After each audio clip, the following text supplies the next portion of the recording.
राधे राधे दोस्तों, आज हम आपको सुनाएंगे जीवित पुत्री का व्रत की कथा।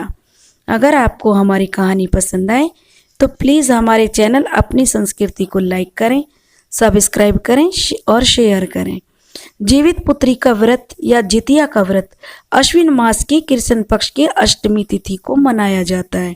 इस व्रत में माताएं अपनी संतानों की सुरक्षा और स्वास्थ्य के लिए पूरे दिन और पूरी रात 24 घंटे तक निर्जला उपवास करती हैं। यह व्रत सबसे कठिन व्रतों में से एक है। इसे भी छठ के महापर्व की तरह 3 दिन तक किया जाता है।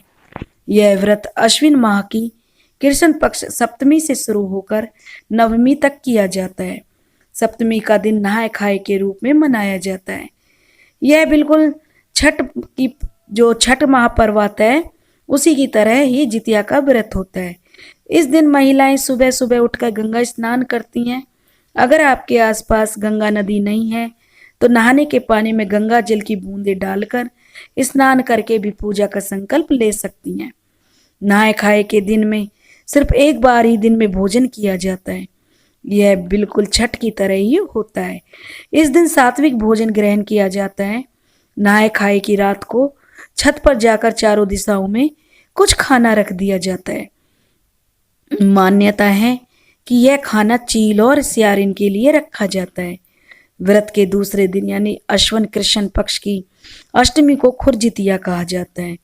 इस दिन महिलाएं निर्जला व्रत रखती हैं और अगले दिन व्रत का पारण करती हैं। तब तक वे कुछ भी ग्रहण नहीं करती हैं।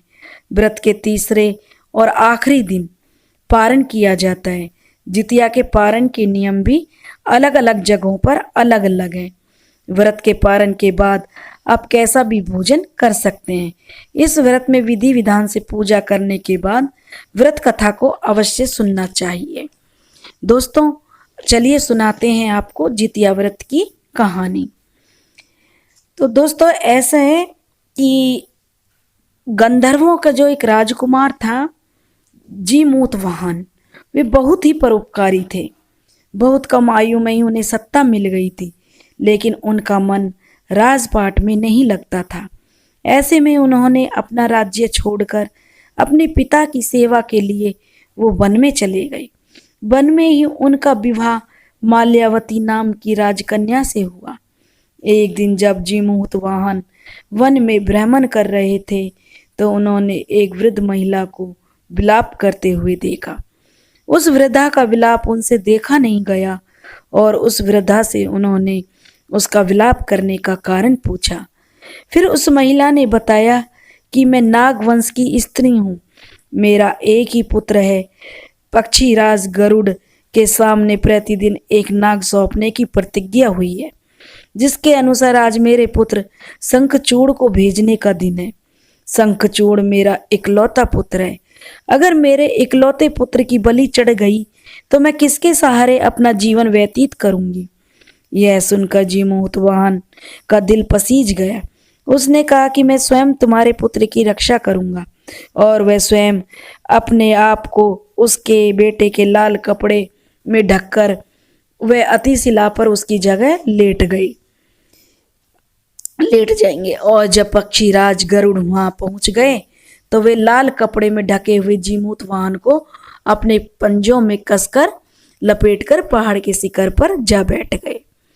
पक्षीराज गरुड़ यह देखकर आश्चर्य में पड़ गए कि उन्होंने जिसे अपने पंजों में गिरफ्तार किया है उसकी आंख से आंसू और मुंह से आह तक नहीं निकल रही थी। ऐसा पहले कभी अभी तक नहीं हुआ था। आखिरकार गरुड़ जी ने जीमूतवाहन से उनका परिचय पूछा। गरुड़ जी के पूछने पर जीमूतवाहन ने उस वृद्धा स्त्री से हुई अपनी सारी बातों के बारे में बताया। पक्षीराज गरुड़ हैरान हो गए।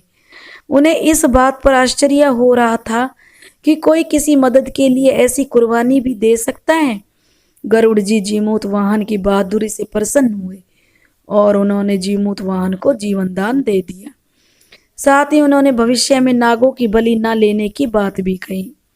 इस प्रकार एक माता के पुत्र की रक्षा हुई। मान्यता है कि तब से ही पुत्र की रक्षा के लिए जीमूतवाहन की पूजा की जाती है। आइए आज हम आपको दूसरी व्रत भी सुनाते हैं जो कि काफी प्रचलित है। नर्मदा नदी के पास कंचन घाटी नाम का एक नगर था। वहाँ के राजा मलय केतु थे। नदी की पश्चिम दिशा में मरुभूमि थी, जिसे बालू घाट भी कहा जाता था। वहाँ विशाल पागड़ का एक पेड़ था। पेड़ पर एक चील रहती थी। पेड़ के नीचे एक खोखड़ था, जिसमें सियारिन रहती थी। चील और सियारिन में गहरी दोस्ती थी। एक बार दोनों ने कुछ स्त्रियों को जितिया का व्रत करते हुए देखा। तब उन्होंने जितिया का व्रत करने का संकल्प लिया। दोनों ने भगवान जीमूत वाहन की पूजा करने के लिए दोनों ने निर्जला व्रत किया। व्रत के दिन उस नगर के बड़े व्यापारी की मृत्यु हो गई और व्यापारी का दाह संस्कार भी उसी मरुस्थल पर किया गया। दिन बीतने के बाद जब वहाँ रात हुई, तब वहाँ मौसम खराब हो गया और बिजली कड़कने लगी और बादल भी गरजने लगे। वहाँ पर बहुत बड़ा तूफान आ गया। सियारिन को अब भूख लगने लगी और उस मुर्दे को देखकर वह खुद को रोक नहीं पाई और उसने उस व्यापारी के मुर्दा शरीर को खा लिया। उसका व्रत टूट गया, पर चील ने संयम रखा और नियम और श्रद्धा से व्रत का पालन किया। फिर अगले जन्म में दोनों सहेलियों ने ब्राह्मण के घर में पुत्रियों के रूप में जन्म लिया।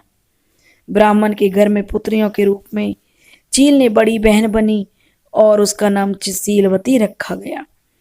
सीलवती बड़े की शादी बुद्धिसेन के साथ हुई। सियारिन जो थी वह छोटी बहन बनी और उसका नाम कपूरावती रखा गया और उसकी शादी नगर के राजा मलई केतु से हुई। अब कपूरावती कंचन बाटी नगर की रानी बन गई। भगवान जीमूत वाहन की कृपा से सीलवती को 7 बेटे हुए।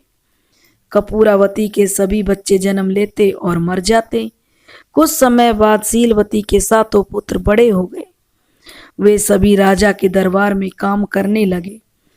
कपूरावती के मन में उन्हें देखकर ईर्ष्या की भावना आ गई और उसने राजा से कहकर सीलवती के जो 7 पुत्र थे सभी के सिर कटवा दिए और उन्हें 7 नए बर्तन मंगवा कर उसमें रखवा दिया और लाल कपड़े से ढककर सीलवती के पास भिजवा दिए। यह देखकर भगवान जीमूत वाहन ने मिट्टी से उन सीलवती के 7 पुत्रों के सिर बनाए और सभी के सिर उनके धड़ से जोड़कर उन पर अमृत छिड़क दिया, जिससे सभी में जान आ गई और सीलवती के 7 पुत्र जिंदा हो गए और घर लौट आए। और कटे हुए जो सिर रानी ने भेजे थे, जो कपूरावती ने अपनी बड़ी बहन सीलवती को भेजे थे, वो फल फूल बन गए।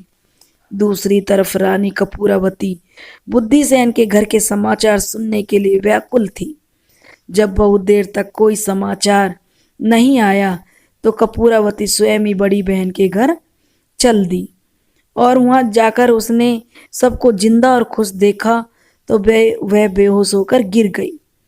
जब उसे होश आया तो उसने सारी बात अपनी बड़ी बहन सीलवती को बताई। अब उसे अपनी गलती पर बहुत पछतावा हो रहा था। भगवान जीमूत वाहन की कृपा से बड़ी बहन सीलवती को पूर्ण जन्म की बातें याद आ गईं। वह भी सीलवती जो कपूरावती को लेकर उसी पाकड़ के पेड़ के नीचे गई और उसे सारी बातें बताईं। सारी बातें सुनकर कपूरावती बेहोश हो गई और वह मृत्यु को प्राप्त हो गई। जब राजा को खबर मिली तो उन्होंने उसी जगह जाकर जहां पाकड़ का पेड़ के नीचे कपूरावती का दाह संस्कार कर दिया। दोस्तों, ये थी जितिया व्रत की बहुत ही प्रचलित कहानी, जो कि गांवों में और हालांकि अलग अलग शहरों में जगह में अलग अलग कहानियां सुनाई जाती हैं, लेकिन सियारिन और चील की कहानी बहुत प्रचलित है। अगर दोस्तों आपको कहानियां पसंद आई हो तो प्लीज़ हमारे चैनल अपनी संस्कृति को ज़्यादा से ज़्यादा लाइक करें, सब्सक्राइब करें और कमेंट बॉक्स में हमें लिखकर ज़रूर बताएं कि आपको हमारी कहानी कैसी लगी। राधे राधे दोस्त।